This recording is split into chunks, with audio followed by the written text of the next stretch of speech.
Profanity Nation. Yeah, it's the new era of man for some old school fans with a new school brand. We got money on the mic with the plan in hand. And Stat Pat to his left, they go hand in hand. And to the right, we got Simsta, he putting it down. It's the Profanity Nation, we running the town, yeah. It's the Profanity Nation. Profanity Nation. Welcome to the Profanity Nation Podcast, where we are the voice of the professional fan. Welcomed here, as always, by my buddies. We've got Money Mike. Bucks and Six. What up, everybody? Bucks and Six. That's a good one. I think I called that, right? Hindsight's always 2020 there, Mike. Oh, yeah, for him. Yeah, exactly. Stat Pat, how you feeling today? I'm doing good, man. I'm feeling really good, man. Feeling Get into good? this. And, drafts coming up, free agency coming up. So, we got a lot to talk about. I was going to say there's no basketball, but there kind of is. We've got a lot to discuss today. Yeah, there's a whole lot of basketball. Yeah, there's a whole lot of basketball to discuss. Okay. You got room for USA right now. We got room for Team USA. Everybody's on the same team right now. So we're going to go ahead and discuss today, of course, some Olympic basketball. We're going to discuss some Lakers topics, of course. They're always, even though it's an off season, they're always in the news. We're going to talk about some other basketball rumors and such. But as always, we get started with our boy, our resident head athletic trainer. Here we go, Marco. How you doing, Marco? Hey. Doing well. How's everybody doing today? We're doing good. We're good. Thank you. We're very happy to see you. Okay, so we're into some Olympics and some basketball, which isn't looking great, but we're also getting closer to NFL football, which is time to start talking about. And Mike, I think, has a question for you or something he'd like to discuss. Yeah, so I think we've gone over every injury, knee injuries and stuff like that. But I got to thinking about Cam Akers. He tore his Achilles. I think in the practice, and of course he's out for the season. We know that. But what I want to ask you is, what is the difference between like a basketball court? They have grass, and then they have like the actual turf or the I'm not sure what they call it. Because how does it affect the ligaments different? How do the injuries occur differently versus like regular basketball? If that makes sense. Yeah. And see, that's the thing about it. A couple of years ago when everybody's playing grass and they kind of switched over to that old turf, which was more of a kind of carpet type of sensation or feeling. And one of the reasons why they switched over to that is because it created more of a grip for the player. So they were able to stop, pivot, and kind of turn like they needed to, which in a way, you would think it's a good thing. But when it comes to the ligaments and tendons, that's actually a bad thing because now all that force that's supposed to be absorbed by the grass. So what happens? It's called ground reaction force. Every time you push on the ground, if it's on dirt or grass, it gives a little bit, and it's supposed to give a little bit because some of that force has to be applied there. Now, if you're on a hard concrete, hard carpet, none of that's going down. That's going up your leg, which is going up to your tendons, going up to your ligaments. So you're going to have a higher increased injuries. And I think I remember when some of the teams where they switched that, and I think one of the, from what I remember, one of the fields that was very notorious for a lot of injuries like that was the one in Philadelphia before they had the Lincoln field, and it was just a carpet. And I think from what I remember, I think it was like literally carpet on concrete. And there was a huge bunch of, do you remember that? Yes. It was way back then, and there was a lot of, from what I remember, there was a lot of injuries because of that. So even though you want, as an athlete, you want that grip, you don't want the full effective grip. You want to give it a little bit. So that's why now the turf nowadays has like a little, I think they embed some little rubbers in there to kind of have some of that shock absorption. So you want the floor to absorb a little bit of the shock, not too much, obviously, because like it's almost like, obviously you don't want to be running in sand. Because when you're running sand, the sand gives a little bit. So there has to be a balance to kind of give a little bit time, take a little bit type thing. Yeah, I remember when it comes, so just, my limited knowledge of, ligaments and stuff like that. Yep. When you're playing on grass, correct me if I'm wrong, you when you make those cuts and you get tackled, you're able to, the grass gives away. Yeah. So your feet is able to slip out of whatever. So the impact that's going to be on those ligaments, your knee mainly, who we're talking about, is not going to take all of that. And I guess if your body has some kind of torque, then it's not going to twist as hard as if you were just planted. So I remember what you were saying, that the like those back in the day, like Ford Field, back when the Lions used to play, like they used to play on that turf, which it was basically like a piece of carpet on top of concrete, and they were having devastating knee injuries. Like not just Correct. the injury that would be like, it would be the whole everything, the whole knee. When you're talking about when you could correct, let the people know when we talk about the knee is blown out. When it's just not just an ACL injury, it's the ACL, the PCL, the MCL, it's the patella, it's the whole knee. And it's basically like it's just flattened. And then that's what we used to see back in the day. Those guys used to have the scar that runs from the top of the knee all the way to the bottom of the knee, because they were just opening it up, they were just looking like, so explain that, how like the I guess this, what it would be if now with the new stuff that we have, how does that go into play? Is there any give to the new turf versus the old turf? Exactly. So the injury that you're referring to is referred to in a unhappy triad. Triad meaning 3, and usually that's kind of the most devastating injury that you may kind of sustain. In addition, there's way more, but obviously that's kind of like the most common one, and that's when you have the ACL tear, you have a tear to the or injury to the MCL ligament, and also you have a tear to the meniscus. And what naturally happens is that, imagine here's your ankle, and here's like what's referred to the tibia bone type thing. So when you slip, the ankle should kind of give a little bit to be able to absorb it. But if it locks in place and you turn, all that force is basically driving up. It has to go somewhere. It's just like, the law, what's the not the law of inertia, but one of the physics laws, that energy is not, we're getting into physics class here. Energy never dies, yeah. It just transfers. So obviously that force is going to have to go somewhere, and you don't want it to go into your knee. Same thing with landing mechanics. When you land, your ankle should give a little bit. Your knee is going to absorb some of the shock along with your hip. When athletes have poor dorsiflexion or poor ankle mobility in some cases, or they're guarding, especially when they're coming back from an injury and they don't want to kind of give a little bit, so they kind of land with a stiff ankle, those forces are going to go up somewhere, and you don't want them to go completely to your knee, because then that's when you start having some of the tendonitis issues. You may end up with an ACL injury, anything like that. So you have to have those forces dispersed throughout your whole entire body. Yeah. So I mean, I guess that would be the reason why they were basically wearing tennis shoes. They weren't even wearing cleats sometimes when they was on that. There was so much grip in it that you didn't even need to have any type of cleats on that part. You're right. They were wearing just regular tennis shoes because they had great grip. And then for an athlete, I guess to some extent you want to have that grip because it allows you to do that stop and a dime, pivot, rotate, and turn. But for the body itself, it's not a great thing. So what's your recommendation? The new AstroTurf or grass? Which one is better? You can never go wrong with grass. Okay. Just go with the natural stuff, right? Why do we try and improve upon it? I mean, there's like, it's all the, when it comes to turfs, it also the climate in the city and where they play. Indoor, outdoor. Yeah, indoor. It definitely, they're doing it now that they have those domes where they're now rolling in natural grass and then rolling it out. So they having new processes. But back in the day, if you were played in Minnesota, you were in the dome. Like you played anywhere in the Northwest, you're in the dome. But now, The other things you got to consider, some of the turf kind of absorbs a lot of this heat. So have you ever noticed, like during football games, when it's a heat, when they'll take the thermometer down below on the turf level, it's a lot hotter than even up top. So it tends to absorb more heat. So then you have to consider, as an athletic trainer, when you're working with your athletes, now you got to take that into consideration as far as dehydration or heat stress syndrome or illness with your athletes. You got to make sure you keep them hydrated throughout the time. So that's just now another thing as an athletic trainer you have to kind of be aware of or address. Perfect. Marco, thank you so much as always. As we get into NFL season, we're definitely going to have you on here more because injuries are going to pile up pretty quick. How it is in NFL season, boy. That's for sure. So please let our listeners know how they can keep in touch with you and keep up to date because, as always, you're doing great work out there. Yeah, thank you guys. So if you guys have any questions, please feel free to follow me on Instagram or DM me at Marco A Nunez 17. I always put up videos pertaining to Sports Medicine Tip of the Week, or also subscribe to my YouTube channel at Evolve Athletic Performance, where again I put up tidbits of information pertaining to weekend warriors and athletes. Thank you so much. Awesome. Thank you, Marco. We'll see you next week. Thank have you. a great one. All right, talk to you. Take care. Thank you. All right, wonderful. Always, as always.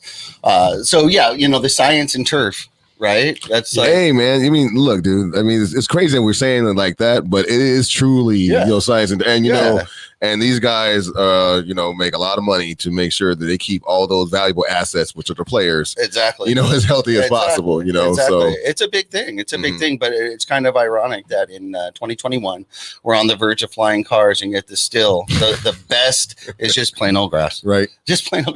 Can't beat that. Can't beat plain old grass. All right, and it looks better too. It looks nice. It just looks better. It's nicer. Yeah, it's always green. You don't have to water it. Exactly. That's turf. That's turf, my friend. Yeah. Well, they paint the grass now, anyways. In these places. Yeah, right. I do. I think it's okay. They paint all of it. All right, guys. So, of course, the world right now is focused on the world events of Olympics, where everybody except Russia is allowed to take part, essentially. ROC. But The Rock. It's The Rock.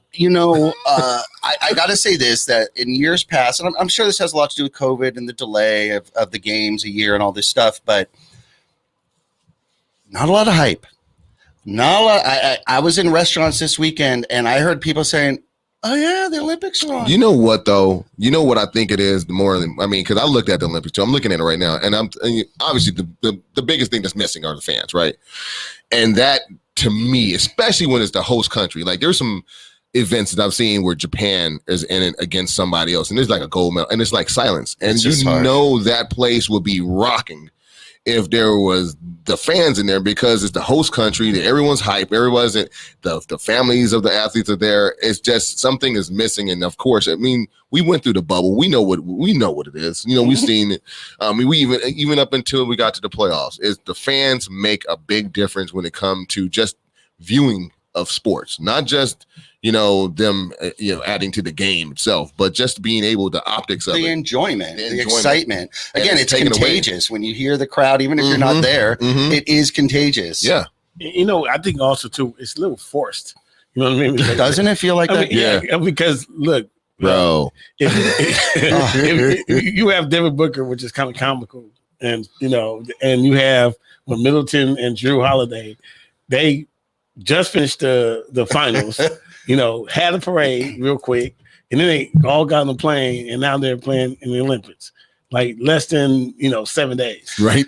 From things. Now we were discussing. I'm not to regress, but we were discussing how quick that parade happened. Was it because of the Olympics? Yeah, it had to, because they had it over there real quick. Got it over, right? And no practices for them, those three. But I guess it was already warm because they just got through. Yeah, they're still. But imagine that. That plane ride. We had that plane ride. Like, what up, bro? You good, man? I need you to play better. In the U.S. in the let's go win this together. Yeah. We're a team now. Like, what's that conversation like? Dude, it's like, basically, it's like, look, man, all those shots you were missing to help us win the championship, I need you now to make those same shots in the Olympics. But hold on. But here's my question though. Am I doing a dig? Am I digging at you? Like, we sitting next to you and I'm like, yeah, man, we got you, man. Sorry, brother. Oh, you got to rib them. I mean, but that's like an 8 hour ride. It's an open wound. Than that, it's an open wound. But when are you going to be able to just, like, you got to throw a couple of jokes? Oh, right? Man, but how mad are you? Oh, you mad? You losing? Yeah. Well, you mad? It's a longer flight for Booker than it was for Holiday. I'll tell you that. It was a much longer flight. Oh, sorry, man. I'm so tired, man. Just had a parade. Yeah, my shoulder's heavy from holding some trophy or something. I'm so hungover. Exactly. All right. Well, what it does appears that the whole entire USA basketball team is hungover. Okay, so as we understand it, they didn't. I think my out of bounds last week was right. Man. Okay, so as we understand, of course, they didn't play great in scrimmages, and everyone said, "Man, scrimmages." Me. And then we don't have our full squad. Me. Yep. And then we go out and we lose in our first game. I guess I should be the first one to talk about that, huh? So I drank the Kool-Aid, man. I'm thinking that we are, America, and we just flip on a switch and we can go out there and do it. And I laughed off the Australian loss and laughed off the Nigerian loss. And we got the France. I'm looking at France. I'm like, go Bear. I mean, come on, France. I'm like, France. Yeah. France. So France. Let's talk about it. So you get to the point where you're looking at, and we obviously, if you look at the game, it wasn't like we got blown out, right? So we're winning the game. What was a little alarming to me was the fact that when the run started to happen, we didn't really have an answer. And you would think the ultimate answer would be KD. Now I'm putting it all on him. I'm not putting it all on him because obviously you got Lillard on the team. You know what I'm saying? We were talking about, you got Booker, you got all these guys that are proven all-stars, right? But when it came down at the end of the game, that 14-2 run, we had no answers. And even when we had 3 shots against, I think, to win. 3 chances. 3 chances, and we were missing wide open stuff. And it was like, who's going to be the one going to step up and make that shot? Because if KD's not doing it, who else is going to be able to make it? At least when we had the Redeem team, you knew the fallback was Kobe. Everyone else did all the heavy lifting, but when we played against Spain, you knew. It was like, y'all going to lose another one? Nah, not on my watch. Kobe came and took over the game and won that for us. We don't, even though I love Kevin Durant. I do. I love him. I love his game. Love his game. He got to do it. He has to do it. Because if this, I mean, and I hate it. I just want to say this because I'm coming around on LeBron, but I'm going to let you know the double standard. If LeBron James would have lost that game. Yes. Come on, dog. It's on him. Come on. It's all on him. Money. Yeah. Are they in trouble? I think so. You think they're in trouble? I think so because, one of the biggest things is that the FIBA game is way more physical. Mm-hmm. And they're not used to physicality. They're used to tick-tack fouls. Mm-hmm. And so it's like and me and Pat was talking about it offline, it's like it's a reverse. When the European players came in the league, then they were flopping all over the place. But now they literally have adapted the toughness, and now they're able to play more physical, and the rules allow for that to happen. Mm-hmm. So, and because you're in the NBA, so used to running by, they'll reach in and that's the and one, and they're not getting that. Mm-hmm. They have to go and adjust their game to rules that's been played now. Well, they're 5 in, right? They played 5. Yeah, I think 4 so. scrimmage and 1. So they're not blowing out anybody. They're not blowing out anybody, but that leads me to, like you said, they need to adjust the game. Isn't that coaching? It is. Does that bring us to Popovich? I love Popovich as a coach. So, but with that being said, he does not. This literally is like an all-star team. How much coaching are they really doing? They just threw in these players. Yeah, and that's another thing about it. Like, because especially Booker. I mean, Booker and Middleton and Drew. When do they have a time to practice? Mm-hmm. How do they know what they're going to run? What are their roles going to be? It's like back when, Coach K said it when Kobe was there. He says his job was to play defense. He was focusing on defense. He wanted everybody else to play offense, do all this stuff. He is one of the best players on the team and to be able to shut them down. And they knew what that was. They're not doing that now because they just didn't have the opportunity to. And at the same time, you would say it's just basketball. We should be able to beat them, but we don't have the stars. And I don't know if you guys heard about they asked about Steph Curry. How come Steph Curry's not on the team? He's never been on the Olympic team. You know what Jeremiah said? He's more important to the Warriors than the Olympic team. Well, that's interesting. That is very interesting because,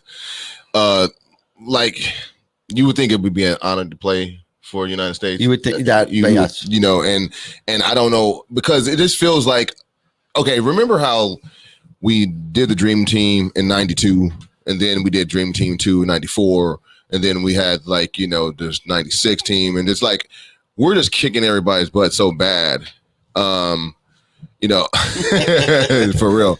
We're kicking everybody's butt so bad where it was like after a while it was like USA basketball, like who wants to play? It was a given. Yeah, who wants to play? You haven't played in a while. You play. Yeah. You want a shot at this? You get a shot. In 2004, that team was just made up of all kinds of people. Now you would think that we had, had Carmelo, we had LeBron, we had these guys on there, but they were not ready.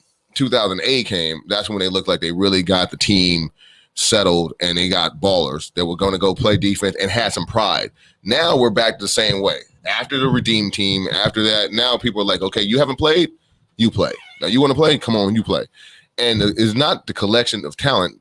I mean, because we know that. And I think I forgot the guy on the France. He said, individually, they are better than us, individually, but they can be beaten as a team. And that was, to me, I was like, that's a big point. They're not a good team right now. I'm thinking they can play into it, but right now they're not a good team. And I don't know what it is. And we were talking about Popovich. one thing about Popovich and the knock on him is how does he relate to new school or to today's players? How does he relate to that? Not only that, he doesn't relate to superstars at all. Right. So it's kind of hard. Related, if you could say he's only related to homegrown talent. Yeah. There's no great free agent. Kawhi didn't like it. There's not great free agents. Everything that he's done great has been homegrown. There's never free. I mean, LaMarcus Aldridge. All right, he went there. How'd that work out? No, but it's never been Popovich hasn't been a free agent destiny. Like, I want to be coached by Popovich. No, you get traded to the Spurs. Right. Technically, they're a boring team. Popovich is not the one that's going to excite these players that are currently playing. Like you said, he's too old. It just is. He doesn't talk. He's not we've talked about it before. Players coach. Yeah. Everything's moving around a players coach. He's not that. That has to be affecting team chemistry. I would say, and we were talking about just going on and think about Popovich's coaching career, right? Bob Hill was a coach, right? At the time, he gets the number 1 pick. He fires Bob Hill because remember Popovich was the GM at the time.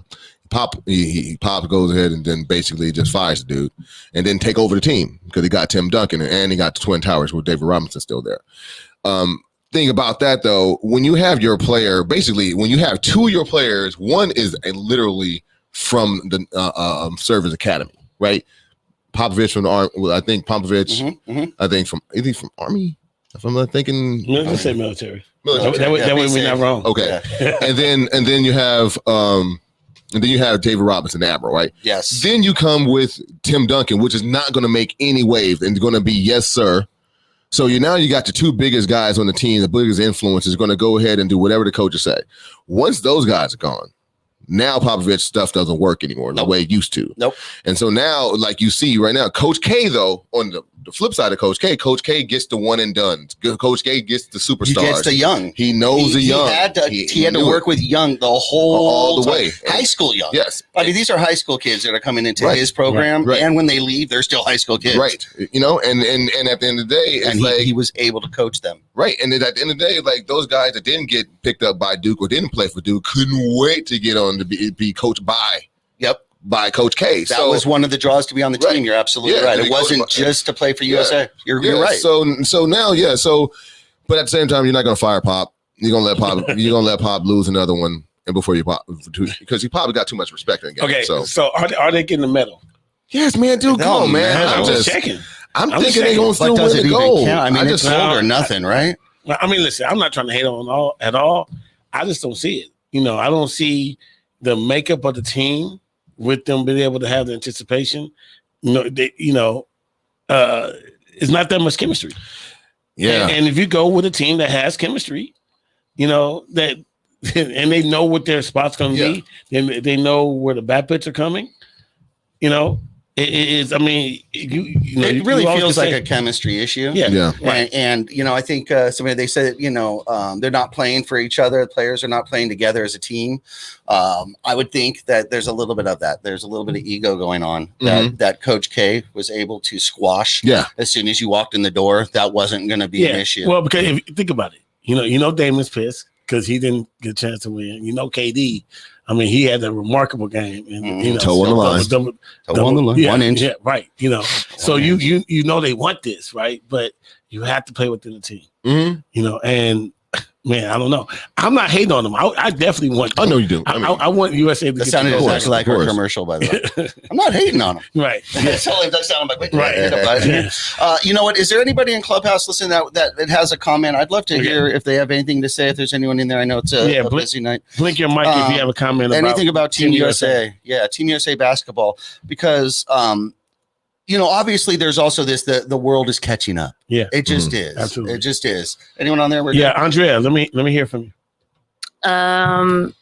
We're in a world of trouble, and I'm just gonna start here. Like, first and foremost, we're too small. Are all of our centers that we go to and would need in times like this that are bigger are all like Giannis and B, Jokic, Towns, Gobert, Ayton.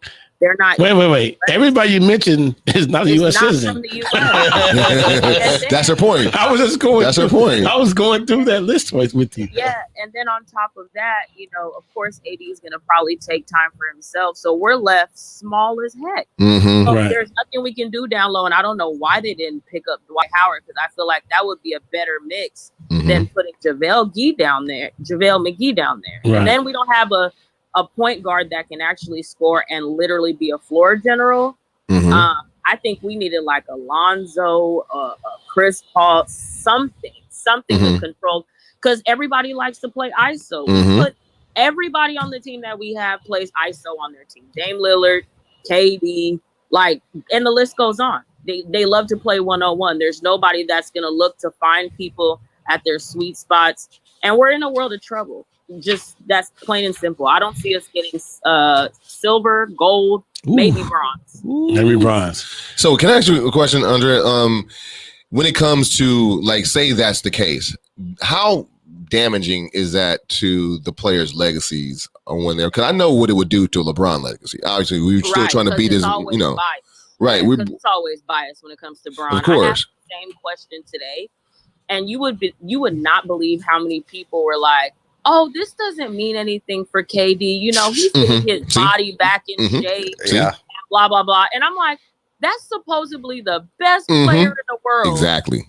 And he's playing the world now. So this is where it's on the line. Right. So if he can't, and they shot 37%, yo. Him and Dame were 7 for 22 in a crucial game that was close. And you go ice cold, LeBron wouldn't be able to live that past that. Right. They'd be talking about that for weeks. Yeah, that's crazy because like you say, they went for 7 for 22, but like you hear, and we were, even us on the show, like the first thing we're doing, we're putting blame on Pop. You know what I'm saying? Like that's how crazy it is, because the focus would have been straight on LeBron if he would have done this. But we're saying, okay, he got the coaching is, maybe this, maybe that. And like you said, why is KD always getting the damn pass? Like why is, because he's so good. I mean, he's really a top 10, 15, I would say, of all time kind of talent. I'm not going to say top 10 player of all time. I'm not going to do that. No, but talent. Talent. I mean, seeing somebody 7 feet doing what he does, is you got to just recognize it. But it's like, why is he getting the pass? And you got all these guys coming in there. I think this should do something to their legacy, because if we're going to go ahead and browbeat LeBron over 2004, when he would basically, how old was he in 2004? Like to come into the league, and he still can't live on that bronze medal. So he's calling LeBron's before the 2008. So I don't know. To me, I just think there should be a little bit more accountability thrown away, or at least some more blame to be on the players and more than on the coaching at this point. LeBron brought it on himself when he agreed to be called the king before he even stepped in an NBA court. So that has a lot to do with it. It really does. It just does. When you're calling yourself the king, and look, I'm not a LeBron hater. You know that. I'm not Money Mike or anything. But, when you're calling yourself the king, that turned a lot of people off. They say you got to earn it. Well, he's earned it, but no one will still give him that love and no roses because he called himself the king before he earned it. I actually don't even think it's the individual. I just think it's really more about marketing. Because if you market a player to be a certain way, then everybody starts to believe it. Same thing with Jordan. I can tell you that Jordan's the biggest asshole, but everybody loves Jordan. They don't care. They don't care what we say or anything negative. You can't say nothing negative about Jordan because of the marketing, because of the shoes. I like to be like Mike. All those types of things. They did the same type of thing for LeBron, where LeBron's a golden child. His story is amazing. Came out of high school. He's a billionaire from now. Nothing to something. Yeah, he's a billionaire now. He's been with the same girl since high school. They have all these types of things where they've painted him to be great. So now he's just somebody you're not allowed to tear down. But at the same time, I'll give this to him. Of all of our great players, I mean, when you think about Kobe, there was some issues there. You know what I'm saying? It's not it's not clean, straight across clean. It's not that. Yeah. You look at Jordan's story, it's not clean all across. It's not clean. I'm sorry, it's not that. Absolutely. However, when you're looking at LeBron and you really taking a big mic, you putting like that microscope on him, and you trying to clean. find and he's clean, bro. He's clean. And if you're talking about betting, that's why he can lose. Yeah, and if you talking about betting on the right person, yeah, I mean, they picked the right one because he's backing it up on the court and he's making sure he's staying clean and making power moves off of it. Absolutely. So I mean, like I said, you got to give the boys some credit. I'm just wondering why nobody else is getting any kind of heat off of this. We're laughing it off. Like we laughed it off, Nigeria, and I think we need to really step up now. Hold them accountable, right? Yes, sir. Yeah, it's just marketing. Like if they would have marketed Durant like they market, LeBron or Jordan. Can't even say his name. Right. I mean, what about this? I always thought about that because, King James sounds too much like the Bible and everything and the King James version. And, all that stuff. It just rolls off the tongue. Yeah, but he was LBJ too. And I mean, maybe because it's like, you get into politics and so the Democrats and the Republicans and you got all that. But El Presidente would have worked. The president. You know what I'm saying? That would have worked many different ways. Easily been the president. I mean, the man. But you the king, bro. You the king. So when you the king, so you gotta take it. So anyway, yeah. Well, so right now, I who's feel going to like help the king? That's we need help. Talk about these rumors. we need help. So I actually agree that if we don't win gold, we're not winning silver. We're not going to make it to the gold medal match. We're either going to make it to the gold medal match and win, or we're not making it to the gold medal match. We're going to make it to the bronze match, and we'll probably win that. So that does scare me. Okay. But I really think that the players they just kind of need to chill. Mm-hmm. They're out there, and they're out at the Olympic Park. And they don't have a lot to do. They can't go anywhere. I know. What they should have done is stop by Pure Life Wellness Alternative Center before they left, because they could have got some goodies to hang out. Now they might have gotten in trouble. I don't know. But they could have got. Yeah, they would have got in trouble. Homegirl, wait, shout out. Okay, but let me tell you. I mean, didn't somebody go ahead and come on now? Yeah, I know what you mean. You know what I mean? Okay, when they get back, to ease their sorrows, if they don't win the gold medal, they need to swing by Pure Life Wellness Alternative Center over there. We go to Sakari Richardson. Go there. For real. Exactly. Pure Life Shout Wellness. I'm Miss Richardson, man. We miss you, man. You need to be here. You need to be here. Exactly. For sure. No, but definitely Pure Life Wellness Alternative Center in Chatsworth, California. They have everything that you need. They're one of our sponsors, so please support them. They make this all possible.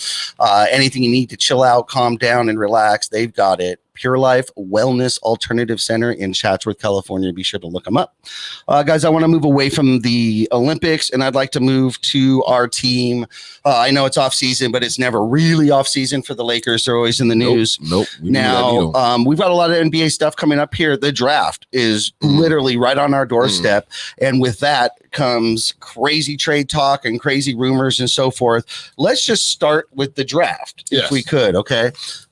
So the Lakers, they don't have a high, pick in this year's draft. And if they do decide to keep their pick, they have a few people that they've been targeting, or at least rumored to be targeting. Pat, you have any information on some of these players? I do. Well, one thing that they're saying, we all know what the Lakers need. They need, first of all, they need shooting. Because shooting is that was just bad. It was just bad. Last year was bad.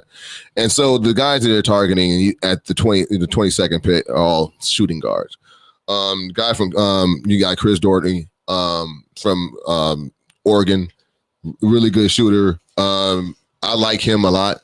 I like Cam. Damn, I like. Look it up, no problem. Hold on, their names we're still learning. You got your paperwork, man. Where's my notes? Okay, Cam Thomas. Cam Thomas from LSU. That's my dude right there. I think if he can get him, or Trey Murphy. I do like Trey Murphy. If we can get one of those guys, I think we'll be especially good when it comes to outside. They're explosive. They got a nice game that will fit well with what we're trying to do right now. So if I had to pick who the Lakers will try to get, I think it would be either Cam or Trey Murphy. That would be my guy. Money Mike. The Lakers don't have a ton of assets or things to work with on the trade market this year. Their first round draft pick is one of those assets that they could trade. However, the Lakers have done amazing in late first round, early second round draft picks. That's exactly where we're at this year. You want them to keep that pick, or are you okay with them trading that away? Hey, shout out to Joey Buss, man. I think we should keep that pick. and him find somebody that nobody's looking at and put them on our team and keep more of a long-term situation. Another Taylor Horton Tucker. Yeah, right? like I'm kind of just hating. Like I don't want Chris Paul right now. Like why we talk about Chris Paul? He's that's 1-2 years. Like no, I don't. I want that. I want more of a team that could be long term. Mm-hmm. You know what I mean? Where we have to think past LeBron. At some point, they need to show AD that they're planning for a post LeBron. Yeah, we gotta stop doing that. Like, we'll stay. We're gonna build this player. We'll stay. Yeah, we gotta get a young. If we get a superstar, it got to be a younger player. It can't be a player that has about 2 years left or 1 year left. That it just disgusts me because I'm like, what are we gonna do after they? Because we've done it. We've done it with Nash. We was having to get Nash. He got hurt immediately. Even going back to Carmelo getting hurt. And all these. Chris Paul. Whenever we tried to take the easy route, it's always backfired. Right. Mm-hmm. Chris Paul did not get hurt this year, which means he's basically due to get hurt next year. Right. So true. Especially if he gets to the Lakers. Right. So I mean, my whole thing is like Dame Lillard. I kind of like because he's younger. And he will be a really good complement to AD. But I think we have to construct our team looking past LeBron. I'd rather because to me, I think if we do that, then we'll be able to run off a couple of championships in a row. Not to say I don't want to miss a year. I'm not getting a championship. That's not what I'm saying. Yep. I'm just saying that we have to think 5 years down the line, man. It just I don't want a quick fix. Like I want Lonzo back. Yeah, I like that move. I would like, but he's going to be expensive. So, well, how expensive is he? I mean, he's $20 million expensive. Really? So yeah, he's not going to be. No, he's a young talent that can easily. If he'll get. But here's the interesting thing though. So Pelicans saying that they do not want him. Like they right. basically, but they had the chance to resign and they didn't. Right? They said they don't want him. They said we'll do a sign and trade for you, but you're not coming back here. So. Look, we'll give him, Schroeder? Schroeder has to agree. He has to agree. Trez opting in would be big because then we can throw him in on there. Now, with that, okay, we talk about the draft. We talk about, trades. We'll get to some trade rumors. But, Pat, we were injured last year. All through the playoffs, everyone's saying, look, the Suns don't make it there if they reach if they're against a healthy Lakers. Do we need to make these big trades? Do we need to make all these wholesale changes, or do we just get healthy and run it back? Well, okay, so the reason why we have to make moves, yes, we were kicking everybody's butt when we were healthy. I keep telling people we blew the Phoenix Suns out in their house, without LeBron when AD was fully healthy and just running, Aiden ragged. Thing is, they're saying now that AD wants to play more at 5 a little because at the end of the day, he's going to have to understand that if you play the 4 and you try to come downhill, you're going to get hurt more often than if you're closer to the basket. Mm-hmm. Secondly, they said LeBron wants to give a little bit of the ball handling duties away. So if he's doing that, somebody has to be in there to run the offense. And we thought Dennis was that guy, but Dennis obviously showed that in no capacity of doing it. He showed that he cannot handle that role. He's not that player. He's not that player. He has too many turnovers and he doesn't create for others. He like to get his own shot, but in terms of getting other people involved, he's not that guy. So we're going to have to find that person. I don't know who it is. And so I think that's why they're going to make a move to kind of to prolong what LeBron does. And let's be honest, we're more effective when LeBron is at the 4 and AD is at the 5. So yeah, they're talking about DeMar DeRozan, Kyle Lowry.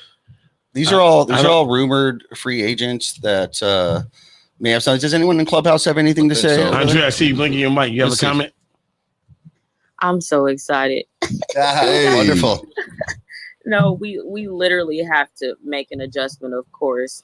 We can't bring Schroeder back. We need another center that's more young and athletic and can move on his feet and block shots. Like that young cat that we had, Damian Jones. He would have been nice to definitely have still. I don't know if he's on the market, but that should be a piece. He'd be affordable. I heard the same thing about DeRozan and Kyle Lowry. I think that's the best option we have. DeRozan has a consistent mid-range game, can create for himself. Don't need LeBron to spoon feed him. He can definitely be on the floor when LeBron's not on the floor. Give him some rest. Kyle Lowry can move off the ball and shoot. So that duo makes the most sense to me. And bring in like a Duncan Robinson for cheap, and we set. Yeah, one thing that was alarming this year was how the Lakers couldn't, like, the shooters that we supposedly had didn't know how to attack closeouts. So dudes run out after them, they get the ball in their hands and they run after we got the 3-pointer, and it was like they're stuck, and then like they're gonna try to pass the ball around and looking for put it on the floor. Looking for LeBron. You gotta like Andrea was saying, when it comes to the mid-range game, which it's funny because the mid-range game has always been that tested, obviously most efficient play on the court, that elbow, that mid-range game. If you have that, you can make your money. Like you can sit, like, it's going to be slow money, but you're still going to make your money. Versus where everybody was making basically threes and dunks. This whole league is right now is threes and dunks. But now you're seeing coming back, they're bringing it back because now the microscope is now looking at the mid-range game again. You start seeing Middleton, Kawhi. You start seeing, like I said, DeRozan. CP3 has a mid-range. Yeah, so that mid-range game is always going to be there because you got everybody stretched out to the three and they either dunking. So somebody got to, that place right there, that mid-range is wide open. We need somebody in there that's going to be able to attack that. And like she was saying, like, having some people that's not going to be spoon-fed by LeBron James is a big plus. I don't care who it is. If you can get your 20 without LeBron, that is a big plus for this team. Yeah, I mean, I agree. I mean, I just want, like I said, I know I'm sounding like a broken record. I just want them just to have a team where we don't have a panic every year. I'm tired of the panic. Just create. Have to fill spots every single year. Yeah, right, because it just didn't work out. Yeah. I just want a consistency that's happening, and I need AD to be healthy. I need AD to be getting in the gym, doing the preventive maintenance, getting stronger, learning, going to WWE camp, learn how to fall so that we won't get hurt. Those are the types of things that we need. Yeah, he needs knee pads, bro. He needs knee pads. You need to wrap him in bubble wrap for real, like the whole thing. Yeah, but that mid-range game is going to be. One thing, everything's a copycat league, right? Mm-hmm. So, you got to stop being a copycat league and then just go ahead and create your own. Stop being a follower and start being a lead. Your own offense based on your team that you have, and then play to their strengths. Yeah, and if we do that, then definitely we'll be contenders every year. They have the talent, but they just don't have they're trying to play the same way everybody else is. Yeah, so names that have been floated around, right? So we can go ahead and like talk about one name and then we just discuss it and go to the next name. So let's throw about the biggest one right now. We keep hearing Russell Westbrook. Yeah. So how do you guys feel about that? Terrible fit. He's iso ball. That's exactly what LeBron did. So no. Terrible fit. They both need to have the ball. And Westbrook's shooting is anything but good. Oh, yeah, 31%. I think last year that's from three what we was need. bad. It's getting worse. It seems to be getting worse. So yeah, but if we don't have LeBron's retired, and now we have Westbrook along with AD, how does that look? No, I'm just asking. No. I mean, if you take LeBron out the equation, I don't think that's a bad combo. It's not a championship team. No, I mean, but then if we're going to have to build a team. That's not the team. But who are we building around? We building around AD? Oh yeah, got to be. Right. If you're keeping them, you have to build. Yeah, you got to be him. But I mean, first thing first, let's get him healthy. But that's the name that's been floating around, right? Buddy Hield. It's another one. Now that one I like. He's a shooter. Buddy Hield I like, and he's not top level talent. He's top C plus B plus talent. That's exactly what we need. That's a role player on this squad that will take what's given to him and not demand more or need anything called for him specific to get that and to get him off. Can he handle the lights? Yes. I mean, yeah, that's the one thing I thought about too when I heard him, because I like Buddy Hield. But I saw this somewhere online. Like everyone has a jump shot until they come to the Lakers, Right? And all of a sudden that jump shot just magically evaporates. Like it just never with the heat of those lights and the eyes on you. Because you know you're gonna get talked about every day. Yeah. You know, everything's under a microscope. You know, like and you know, we're not into potential anymore. Like, you know, Kyle Kuzma, his potential was done. Yeah. Like he needs to go away. No, it's what can you do for me lately? Right. Yeah. So, yeah, I mean that's my concern about him. Like, you know, what is his heart? You know, can he you know pull that a big three when it's needed? So that's just my question. So the one thing about him though is like he's the man in the man in Sacramento, right? Sacramento. Yeah, I know, but see, he's the man in Sacramento. You know, and then he's like but they kind of say they don't even need his skill. They don't even need him. Like they want to move away from him. Now, the only reason why I think his name is coming up with Laker rumors because of Luke Walton. I think Luke Walton loved him some Kyle Kuzma. And that's the reason why I think they could get him. I think that's interesting. That's the reason why the Buddy Hill is because Kyle Kuzma had his best years, you know, under Luke, and Luke is like, shit, that was the best time I had as a coach. So, well, look, I'll try it because I don't want Kuzma no more. So basically, if you can get something for something, I mean then I think you probably got to pull the trigger. Then also, he's going to be a third guy. He, like you said, Jeff, he's definitely going to know his role. It ain't going to be no mistaken, bro. You are eating third. Like, that is just what is going to happen. Mm-hmm. And he won't argue about it. Right. And look, man, if he's hoisting up 15 threes a game, look, man, I just need you to hit 6, bro. Like, I just need you to hit like 6 of those threes. Like, 6 to 7. Shoot 40%. Yeah, shoot 40%. Be a good 40%. And I know then I got my whole court is open now because you are a bona fide threat. So, yeah. I mean, that's a name that's been floated around. See, I'd rather go that route than I'm not going to knock a Dame Lillard coming or something like that, but a major trade to make that happen. I'm kind of more into the trade Kuz, maybe a KCP and a pick or something for Buddy Hield, whatever that might be. Yeah, how I'm a little bit more into that than anything else. And then Schroeder's gone. Schroeder's not going to play another game for the Lakers. No, I don't think he's pretty much done. Yeah, so, and to be honest with you, even if we find someone just to temporarily fill that spot, that's okay over Schroeder. We're not going to be like, oh, damn, we should have kept him. Before you go to the next one, I just, in all of these trade rumors and stuff, we got to know that the biggest asset that the Lakers have that teams want. I mean, I wouldn't say biggest. I would just say the asset that all teams want is unfortunately THT. Talon is that young prospect that, of course, the Lakers want to keep because obviously that works for us. And we were talking about our future. We're talking about building a friggin' team. Yes. However, everyone knows that, you know, and so they see that's the potential guy on our team that they know that if with tutelage, not tutelage, but with more seasoning, he's only like 20. Mm-hmm. 3 more years, THT is going to be balling out, and he's going to probably be doing that on another team, and teams know that. So we could keep him. How? Because it's not about just what we want, because we want the bigger fish. So they're like, okay, you can have the big fish, but you have to give up something. You just can't be throwing out there KCP and Kuz and the 22nd pick and expect to get anything of value. You're going to have to give up something. And so I think he's going to be gone before AC Fresh. And that's just brought that up. I would like to speak about a rumor about our boy AC Fresh, Alex Caruso. But before we do that, let's take a quick break. As you all know, we here at the Profanity Nation, we are the official podcast sports show for the Los Angeles Lakers fan club in the Clubhouse app. So we support each other, and we want you to be sure to get on there. If you want to take part in our show, as you hear, we go to the Clubhouse and we chat with our Clubhouse members, and they're always very smart and have something to add.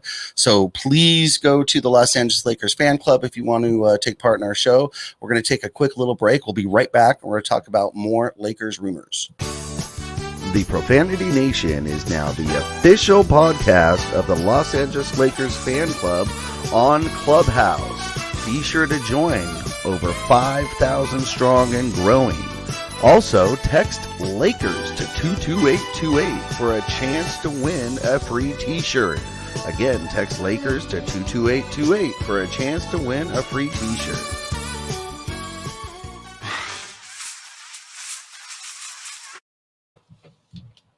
Good question. Okay, so we just thanks for sticking with us, Profanity Nation, and there's another role player, we'll call high profile role player for the Lakers. It's about the only team you can be a high profile role player. But the Cavs are rumored to have a very high interest in Caruso. They are going to make the Lakers pay. Caruso is a free agent, restricted free agent, but they are going to give him incredible deal that the Lakers may have to make some decisions on. That could have a lot to do with which way they do decide to go or don't go.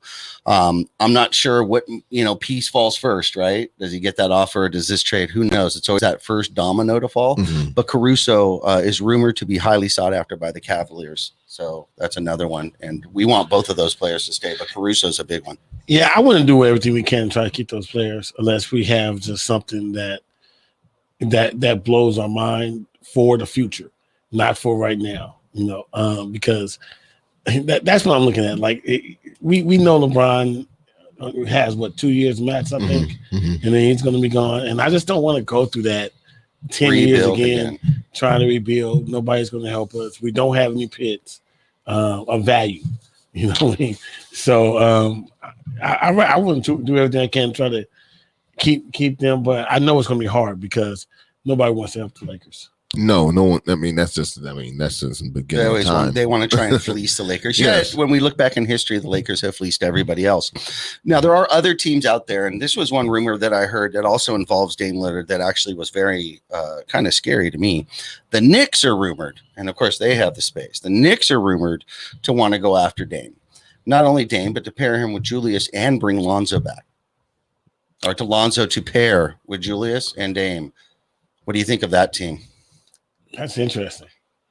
And they have the space. They can do it. That's interesting. That's a very exciting team. Yes. To say the least. I mean, Julius is. It makes the Knicks relevant instantly. Oh yeah, because Julius is already a stud. Yep. I mean, and he knows. He another Lakers draft pick. Well, yeah, number 7.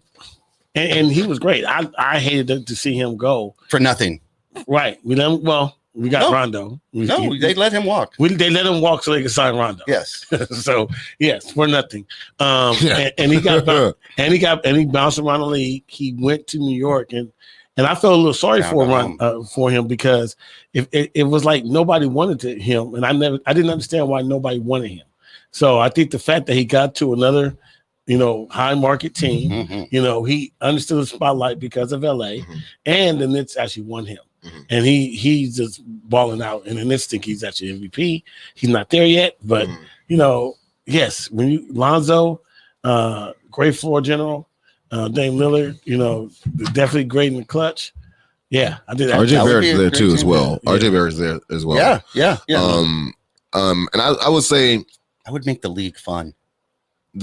I would say that that's a move that I would love to. Even though I'm, of course, I like the Knicks from afar. I'm not really a Knicks fan, but back in the day, I wanted them to beat the Bulls. But they're great for basketball. Good for basketball. And if you have a guy that is as exciting as Dame Lillard in that arena with Julius, with Barrett and Lonzo, you got we're paying attention again, and that's what we need the Knicks to be good. Just like we need the Lakers to be good, we need the Knicks to be good. And when the Knicks are good, the league is fun. The league is fun. I really believe that you have some East Coast rivalries. Now you got the Knicks and the Heat and the this and the that. Yes. So I think that I would like. I heard that one. Like a trade that was a good destination. And then you have you heard about the rumor Dame and going home to Oakland. I mean, well, now it's not Oakland, to San Francisco, but I don't see the Bay Area. Okay, but I don't see that's like I don't see him doing that because who's going? Yeah, who's coming out of the team? Who are they getting rid of to make that happen? Is Clay still there on the team? Exactly. I'm thinking he is. So where's it going? I mean, Clay's not going to play the 3. So, I don't know if that's going to happen or will happen. Unless Clay's out the door, unless they know something we don't know. Now, I want to keep this moving because we're almost running out of time, guys. To stick with the Ball family, LiAngelo Ball will be playing with the Charlotte Hornets. Well, we don't know that. For Summer League. He yeah. is. He is playing Summer League. That is a given. And of course, he's trying to make the squad. Has the worst luck. Do you think? He does. He does. Like right when he was about to play, even in the G League, he got shut down. I'm like, oh, cool. South Bay Lakers about to watch him, OKC, and shut down. You know. Okay. Well, he's gonna play in Summer League. Let's assume that he actually does. Will he make the team? You know what? That'd be interesting. I think there definitely is space over there, and I think actually you would have the opportunity to see what type of chemistry that they have. What do they have to lose? Nothing. And you know what? He can shoot. Yeah. I mean, you know, he has scored. I mean, there's a reason why, and I don't really know why he's not there. Maybe athletically, he don't get back, don't play no defense, but he can shoot. Yep. So, all right. But look, Craig Hodges can shoot too. Yeah. Stat. What do you think about LiAngelo Ball in the NBA? Will he? We might as well just send Lonzo over there too. Well, that's obviously let's just have a ball in the family. I'm assuming that's what they're doing. It was almost like us bringing Kostas Antetokounmpo on the team. You're like, he's just there to grease the wheels, just in case. Yeah, that's what I'm thinking. It was KCP for LeBron. The same thing, right? Yeah. That's how I'm kind of looking at it. Is that what's going on there? But if so, this is the year. They might as well just sign him. Yeah. They don't need to bring LiAngelo then, but maybe that's a way to entice Lonzo. I'm not sure. That's a curiosity. Okay.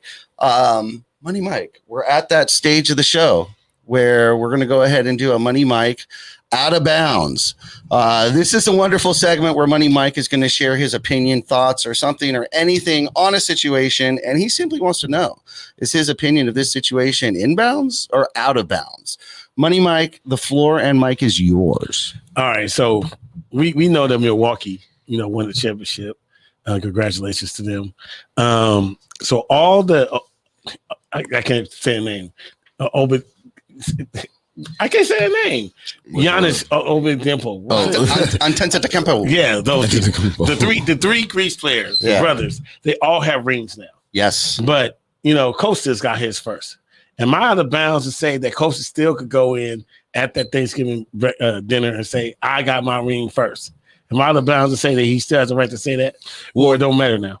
Well, you know what? I don't think you're out of bounds because I think I'm just looking at this that scenario that you're talking about, and the minute that I hate that I don't know the other brother's name, but the minute he opens his mouth, then Kostas is back in this conversation because he damn well he didn't win it. It's all Giannis. Right, so he did help Giannis off the court. Yeah, I mean he was the biggest cheerleader. Like he was doing his thing on the sideline, man. He was doing his thing. He's the LiAngelo Ball of Milwaukee. He was towel waving. Yeah. But yeah, I would say out of bounds. I mean, Cousins can talk his stuff. I'm talking stuff a little bit, but Giannis, we all know. Giannis is like, man, but did you score 50 though? No. This score 50 in the he's out of bounds because this is what Giannis is going to do. Giannis is we both won one of these, but I also got this. Oh yeah. Finals. Yeah. Do you have one of those? My bad. Oh, yes. And that's where it pretty much ends. That shuts it down. It shuts it all the way down. It's that Finals MVP. And so I don't want to hijack. Out of bounds. But I have a question about Giannis, and it's in line with what you're saying. Do you think Giannis? I mean, I do believe that he is. If he didn't play another game of basketball, he's the first ballot Hall of Famer. Yes, that's just me. Yes. Do you? Am I out of bounds if I say that Giannis doesn't have to play basketball one more time? Is he a first ballot Hall of Famer? Now, remember, think about the accolades that he has right now. All defense. I'm not rocking with it. Okay, he has 2 MVPs of the league. Name one MVP of the league that's not in the Hall. That's number one. Number 2, he has how many Defensive Player of the Year? 2 or 3 of those? I think 2. 2 of those, right? He's a champion and he's a Finals MVP. Now, I'm gonna say it again for you: 2 MVPs of the league, 2 Defensive Player of the Year, a champion and Finals MVP, and how many first team NBAs, the All-Star games. So we know, and he's 26 years old. Does he have to play basketball to be in the Hall? So based on that criteria, you have to put him in the Hall because basically that's everything Jordan had. Yep. Right. So if you can compare him to Jordan and say he has everything Jordan does. So yes, he is a Hall of Famer. For me, I didn't even respect this game until this year because he showed the heart this year. So, I didn't, last year I was like, this dude is soft. I'm not rocking with him. So my criteria, this was the first time that I was impressed with the way Giannis played. The way he, game 3 on, he came out there with a whole nother mission. He took over the game and he was not going to lose. And that's what I love about him. I want to see that a couple more years for me personally to say, yes, under my guidelines, he goes Hall of Fame. But his accolades, absolutely Hall of Fame. If he stays exactly where he is, which he's not going anywhere now, and he never wins another title 5 years from now. Yeah, he's Hall of Fame. Because here's the thing. I love that. I love the fact that he stayed. A lot of people talk about, he didn't have a super team, but he kind of does. They just built it around him. Well, but also too, the players just don't have that name. They don't have the marketing. So everybody. No, that's not true. If Drew Holiday got traded to the Lakers, he's now we're the big. You put him over there, and he's just Drew Holiday. Right. It just depends. It's all perspective. Well, but that's my point, though. I mean, they're basically getting big three money. Yeah. I mean, all of them making over $30 million. Yeah. So they are the big three. And forgive me, wasn't Jonas the Robin?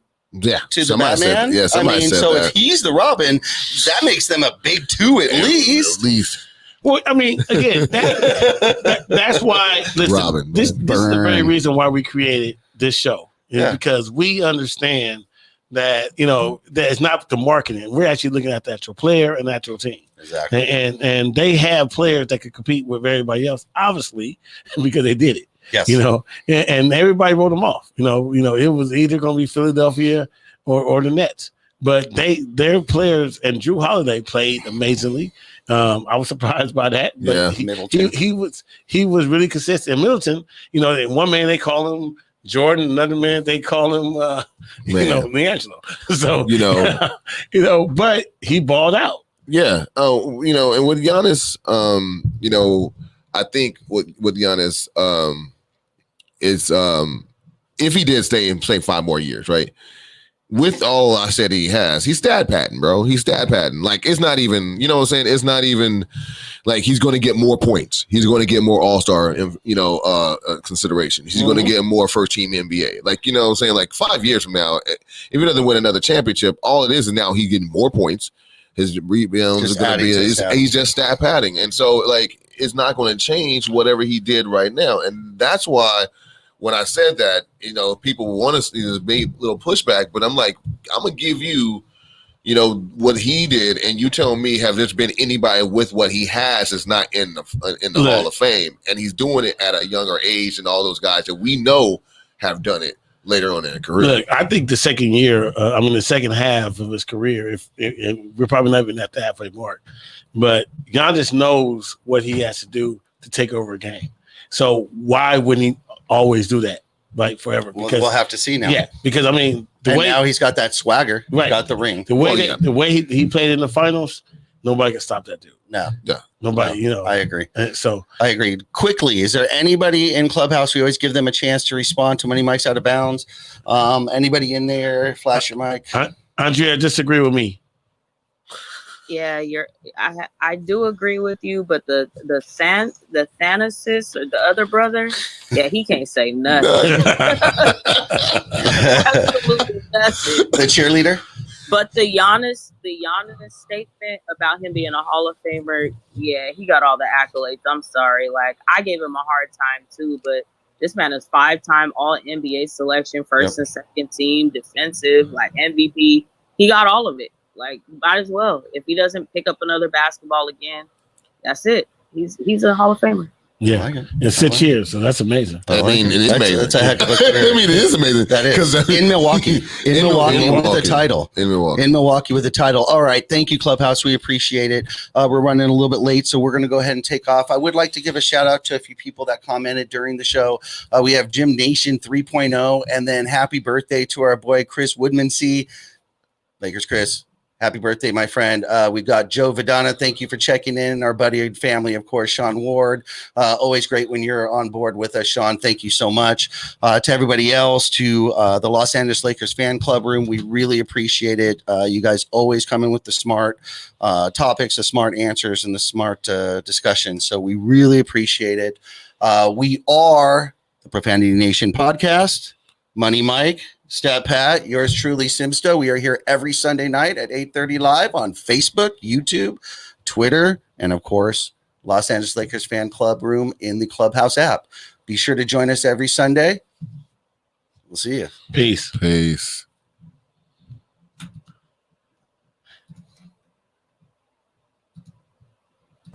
Profanity Nation.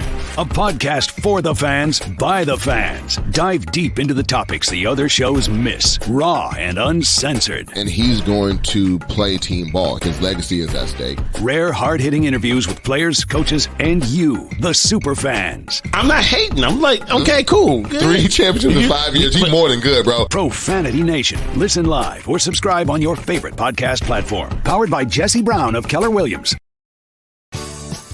The Profanity Nation is now the official podcast of the Los Angeles Lakers fan club on Clubhouse. Be sure to join, over 5,000 strong and growing. Also, text Lakers to 22828 for a chance to win a free t-shirt. Again, text Lakers to 22828 for a chance to win a free t-shirt.